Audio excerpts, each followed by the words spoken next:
तो देखो आज हम बात करेंगे जो पेपर से सही दिख रहा है तुम्हें आज। हेलो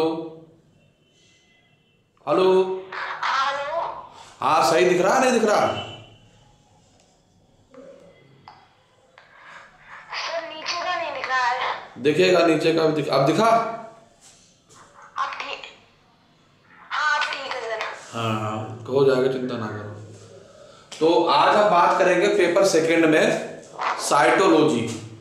तो पेपर सेकंड में क्या है कि तुम्हारा जो सेल विज्ञान है, कोशिका विज्ञान है वो आएगा। उसमें क्या करना है, हमें सेल की स्टडी करनी है। यानी कोशिका तुमने पहले ही पढ़ी होगी, तो कोशिका के बारे में पढ़ना है और उसके जो सेल ऑर्गन्स हैं कोशिकांग उनके बारे में पढ़ना है। और उसके बाद तुम्हें पढ़ना होगा कोशिका विभाजन, सेल डिवीजन पढ़ना होगा, मेंडलिज्म पढ़ना होगा, साइटोप्लाज्मिक इनहेरिटेंस पढ़ना होगा, सेक्स लिंकेज पढ़ना होगा। इतने टॉपिक तुम्हें साइटोलॉजी पढ़ने होंगे। उसका बी पार्ट जो है वो इकोलॉजी का है। तो आज सबसे पहले हम बात करते हैं सेल की। तो विज्ञान की वह शाखा, वह ब्रांच जिसके अंतर्गत हम कोशिका का या सेल का अध्ययन करते हैं उसे हम साइटोलॉजी कहते हैं या कोशिका विज्ञान कहते हैं।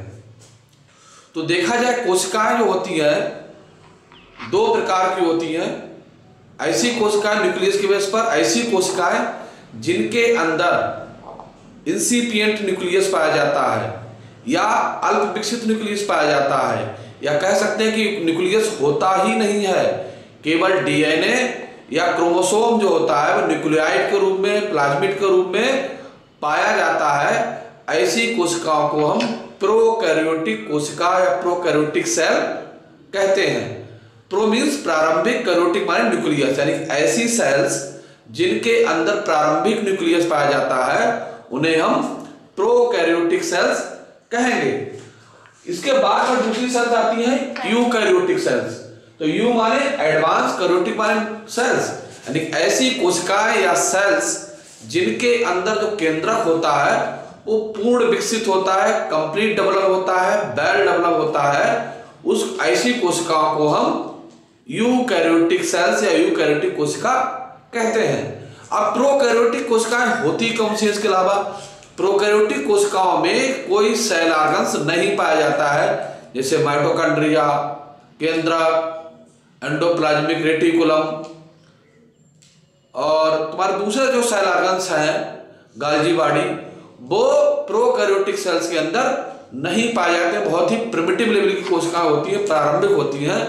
तो अगर हम बात करें प्रिमिटिव कोशिकाओं की, तो प्रिमिटिव कोशिकाएं कौन कौन सी होंगी? प्रोकैरियोटिक सेल्स, जिनमें प्रोकैरियोटिक कोशिका हमारा न्यूक्लियस पाया जाएगा, वो होंगी बैक्टीरिया, साइनोबैक्टीरिया और माइकोप्लाज्मा, अमीबा।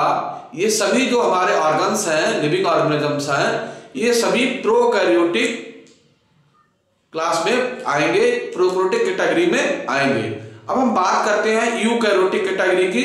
तो यूकैरियोट्स में अगर हम बात करें तो यूकैरियोटिक में क्या होगा कि ऐसी सेल्स जिनमें वेल डेवलप्ड न्यूक्लियस पाया जाता है, गाल्जी बॉडी पाया जाता है, क्लोरोप्लास्ट पाया जाएगा, माइटोकॉन्ड्रिया पाई जाएगी और गाल्जी बॉडी और दूसरे सेल ऑर्गन्स इसके अंदर पाए जाएंगे।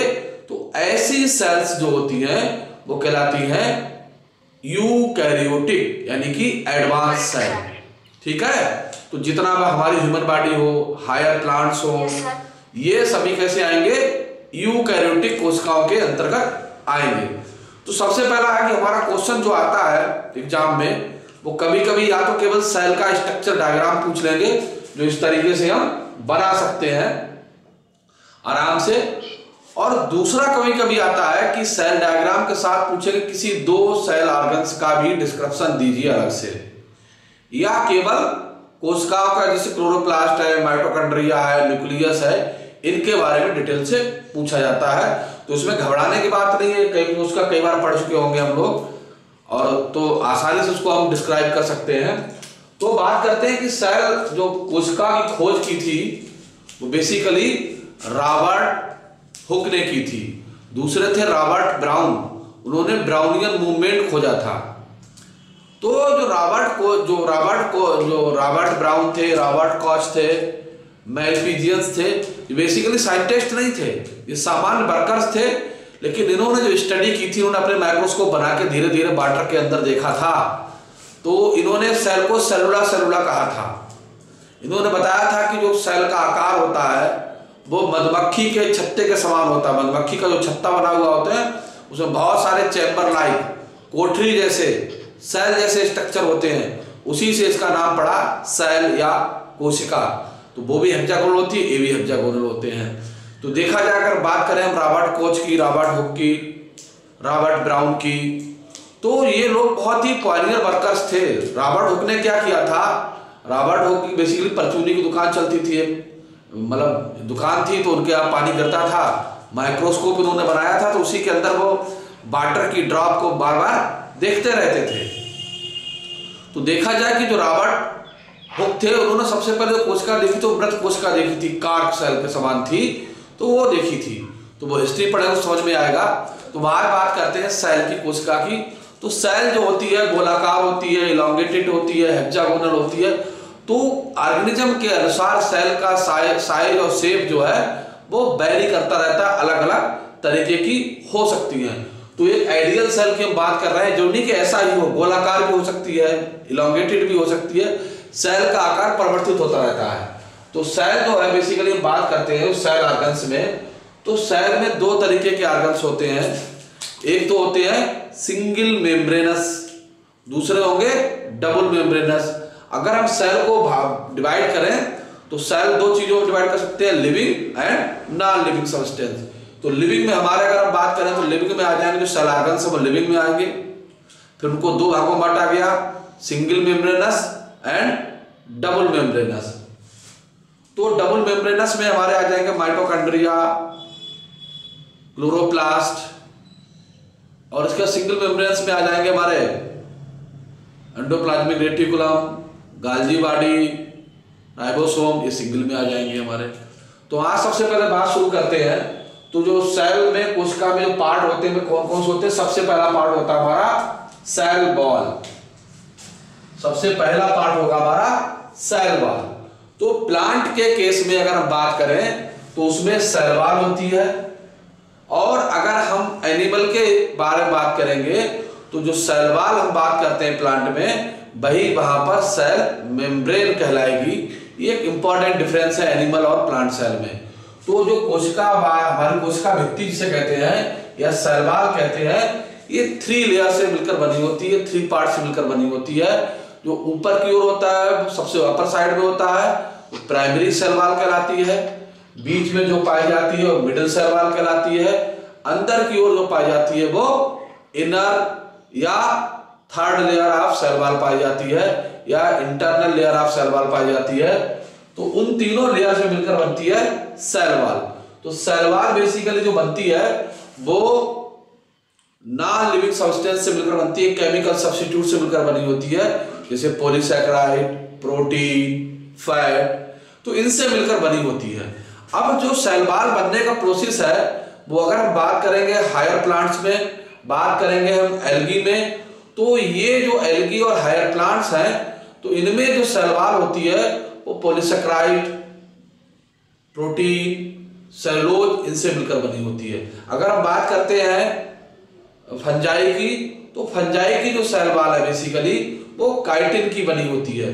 तो इसलिए जो ऑर्गेनिज्म है, प्लांट्स है, वो group by group cell membrane का जो मटेरियल है, सेल वॉल का जो मटेरियल है वो वेरी करता रहता है किससे बना हुआ है। तो बात करते हैं आज हम प्लांट्स की। तो प्लांट्स में सेल वॉल जो होती है तो सेलुलोज, हेमिसेलुलोज, पॉलीसैकेराइड और प्रोटीन से मिलकर बनी होती है। तो आउटर लेयर होती है, ये प्लांट को आकार प्रदान करती है, प्लांट को सुरक्षा प्रदान करती है, बाहर से कोई खतरा है, कोई आघात पहुंचता है तो ये जो सेल वॉल है उनसे सुरक्षा करती है, अंदर सेल ऑर्गन्स की उनके ऊपर कोई असर नहीं होने देती है। दूसरी है कि जो सेल जो है, एक सेल दूसरी सेल से जोड़ने का काम करती है, यहां पर देख रहे हो, तो उसमें जगह होती है प्लाज्मोडेस्मेटा। क्या बोलते हैं उसको? प्लाज्मोडेस्मेटा जो होती है उसके थ्रू एक सेल दूसरे सेल से जुड़ी रहती है। अब इसके बात करते हैं अंदर सेल वॉल के बाद जो अंदर है नीले कलर की जो लेयर तुम्हें दिखाई दे रही है, इसे कहते हैं सेल मेम्ब्रेन या प्लाज्मा मेम्ब्रेन। तो प्लाज्मा मेम्ब्रेन जो होती है वो सेल वॉल के बाद सबसे इनर मोस्ट लेयर होती है। ये पूरे प्रोटोप्लाज्म को, यानी कि प्रोटोप्लाज्म क्या होता है, न्यूक्लियस प्लस साइटोप्लाज्म बनकर मिलता है प्रोटोप्लाज्म। प्रोटोप्लाज्म से अगर न्यूक्लियस निकालना तो केवल बचेगा साइटोप्लाज्म। तो ये सेल ऑर्गन्स और पूरे साइटोप्लाज्म प्रोटोप्लाज्म को कवर किया रहती है इसके अंदर। दूसरा बात करते हैं कि जो सेल वॉल होती है वो सिलेक्टिवली जो होती है सेमी परमेबल होती है, यानी कि सेल वॉल के अंदर कोई चीज आ सकती है और जा सकती है। लेकिन जो सेल मेम्ब्रेन होती है वो सिलेक्टिवली परमेबल होती है, सिलेक्टिवली परमेबल होती है। यानी कि अगर कोई चीज पॉइजनस है या घातक है सेल के लिए या अनवांटेड है तो वो सेल मेम्ब्रेन के अंदर वो चीजें नहीं जाएंगी। केवल वही चीज आ सकती है जो ठीक है, जो सेल के लिए जरूरी चीजें हैं, बाकी चीजें वापस कर दी जाएंगी। इसलिए जो प्लाज्मा मेम्ब्रेन होती है वो हमारी सिलेक्टिवली परमेबल होती है, सेल वॉल सेमी परमेबल होती है। तो इस तरीके से प्लाज्मा मेम्ब्रेन बहुत अच्छी होती है। और दूसरा होता है कि प्लाज्मा मेम्ब्रेन के अंदर कोई भी मॉलिक्यूल, कोई भी पदार्थ, कोई भी चीज अपने ओरिजिनल फॉर्म में उसके अंदर नहीं जा सकती है।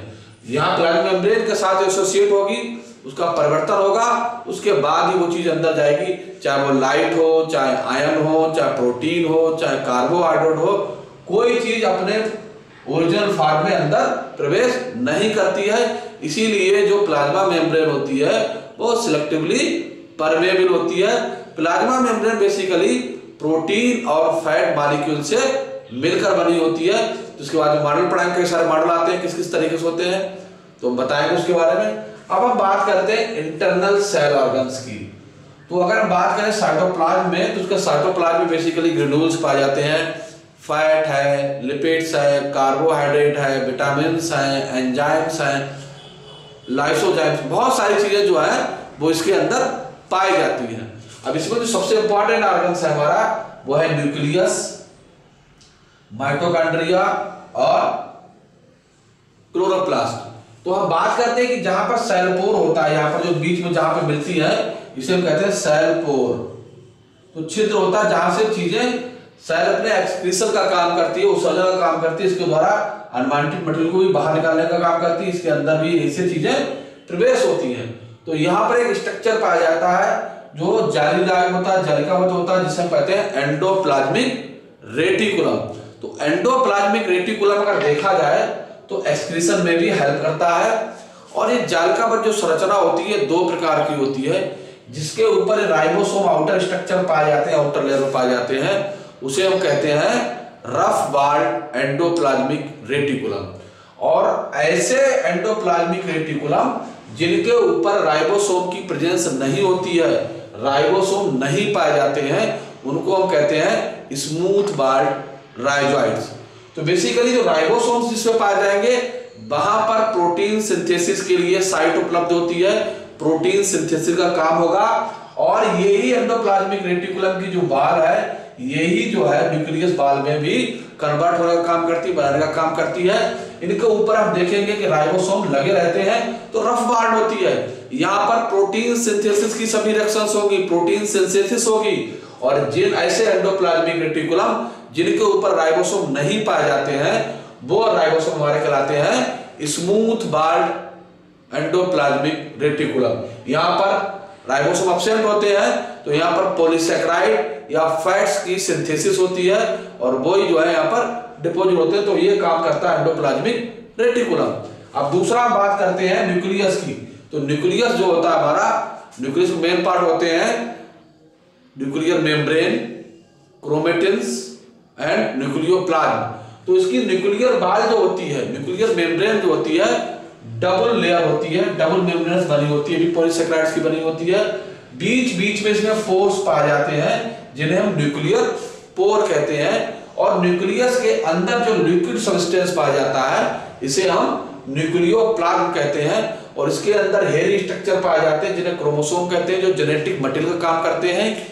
ये एक जनरेशन में से दूसरी जनरेशन में जेनेटिक मटेरियल को ट्रांसफर करने का काम करते हैं क्रोमोसोम, जो न्यूक्लियस के अंदर पाए जाते हैं। ये डीएनए और आरएनए से मिलकर बनते हैं। दूसरा हमारे ट्यूबुलर स्ट्रक्चर होता है, इसे हम कहते हैं गाल्जी बॉडी। तो गाल्जी बॉडी ट्यूबुलर होता है, इसे कैमिलियो गाल्जी ने इसे खोजा था, और कैमिलियो गाल्जी ने खोजा था। ऐसा माना जाता है कि गाल्जी बॉडी जो होती है वो पॉलीसेकेराइड और फैट के सिंथेसिस और स्टोरिंग का काम करते हैं। अगला हमारा आता है राइबोसोम। तो राइबोसोम बेसिकली दो यूनिट से मिलकर बने होते हैं, एक स्मॉल सब यूनिट होती है, एक लार्ज सब यूनिट होती है। तो इसमें जो बेसिकली जो हमारे यूकैरियोट्स हैं, इसमें जो सब यूनिट जो है वो 17S टाइप का राइबोसोम पाया जाता है। 17S इसमें जो होता है सिल्वर यूनिट होती है, जिससे हम मेजरमेंट करने का काम करते हैं। तो ये हमारी स्मॉल सब यूनिट हो गई, ये लार्ज सब यूनिट हो गई। ये दोनों यूनिट जो होती है वो मैग्नीशियम आयन से आपस में जुड़ी रहती है, कि साइटोप्लाज्म में जितना मैग्नीशियम आयन होगा दोनों यूनिट उतनी ही ज्यादा जुड़ी रहेंगे आपस में कॉम्पैक्ट तरीके से। और जैसे ही मैग्नीशियम आयन की कंसंट्रेशन कम होगी हमारे साइटोप्लाज्म में, दोनों जो यूनिट है, लार्ज यूनिट, सब यूनिट और स्मॉल सब यूनिट, उनके अलग अलग होने की संभावना, प्रबल संभावना रहेगी।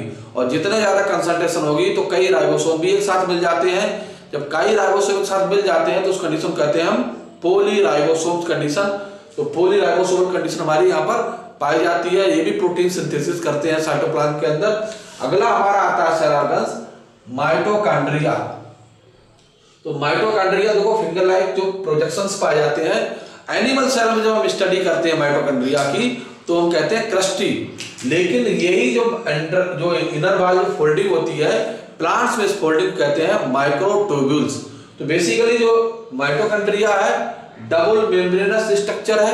इसके अंदर इसके मैट्रिक्स में क्रेब्स साइकिल चलती है और ग्लाइकोलाइसिस साइकिल हमारे साइटोप्लाज्म में चलती है। तो इसके ऊपर क्या होता है कि इसके जो अंदर की ओर जो हमारा मैट्रिक्स है उसकी ओर ऑक्सीसोम्स लगे रहते हैं। इस तरीके के स्ट्रक्चर पता लगे रहते हैं। यहां पर ये हमारा हेड हो गया और ये हो गया हमारा टेल, ये बेस और टेल लगे रहते हैं, इस तरीके से लगे रहते हैं। तो इनको ऊपर जो होता है वो एटीपीएज एंजाइम पाया जाता है, जहां पर ग्लूकोज आकर एटीपीएज एंजाइम की प्रेजेंस में एनर्जी को एटीपी के रूप में प्रोड्यूस करता है। अब चूंकि जो हमारी माइटोकॉन्ड्रिया है ये एनर्जी को उत्पन्न करने का काम करती है एटीपी के फॉर्म में, और वो एटीपी एनर्जी जो है सेल्स के अंदर होने वाली विभिन्न प्रकार की cell division, synthesis reaction, respiration या दूसरे सेल्स के लिए जो एनर्जी चाहिए होती है, चाहे मैं बोल रहा हूं, सो रहा हूं, काम कर रहा हूं, तो जो हमारी बॉडी को एनर्जी काम करने के लिए मिलती है वो एटीपी के फॉर्म में मिलती है। और उस एटीपी का उत्पादन जो करते हैं वो माइटोकॉन्ड्रिया करती है। इसीलिए इस माइटोकॉन्ड्रिया को पावर हाउस कहते हैं, ऊर्जा का घर कहते हैं, पावर स्टेशन कहते हैं सेल्स का, क्योंकि माइटोकॉन्ड्रिया का मेन काम जो होता है वो ऊर्जा का उत्पादन करना होता है। अब क्लोरोप्लास्ट और माइटोकॉन्ड्रिया को कहते हैं, और ये ऑटोनॉमस सेल ऑर्गन्स हैं। ऑटोनॉमस सेल ऑर्गन्स क्यों है? क्योंकि इनके अंदर अपना एक डीएनए पाया जाता है। तो डीएनए जो होता है बेसिकली वो सर्कुलर होता है, प्लाज्मिड होता है। तो डीएनए दोनों समान होंगे, चाहे वो न्यूक्लियस में पाया जाए चाहे यहां पे पाया जाए। तो माइटोकॉन्ड्रिया को नई माइटोकॉन्ड्रिया बनाने के लिए न्यूक्लियस की जरूरत नहीं होती है, वो अपनी नई माइटोकॉन्ड्रिया को खुद फॉर्म कर सकते हैं। इसलिए ऐसे सेल ऑर्गन्स को जिनके अंदर अपना डीएनए आरएनए पाया जाता है उन सेल ऑर्गन्स को ऑटोनॉमस सेल ऑर्गन्स कहते हैं। क्योंकि उनके अंदर राइबोसोम पाया प्रोटीन सिंथेसिस करेगा, डीएनए बनाएगा और जेनेटिक मटेरियल को एक सेल से दूसरे ले जाने का काम भी कर सकता है। तो यही क्लोरोप्लास्ट होता है जिसके अंदर क्लोरोफिल पाए जाते हैं। ये क्लोरोफिल के अंदर दो चीजें होती हैं, स्ट्रोमा और ग्रेना। जो लिक्विड पार्ट होता है वो स्ट्रोमा कहलाता है, जो सॉलिड पार्ट होता है वो ग्रेना कहलाता है। सिक्के के ढेर थैलेकोइड्स होते हैं, ये फोटोसिंथेसिस द्वारा भोजन बनाने का काम करते हैं।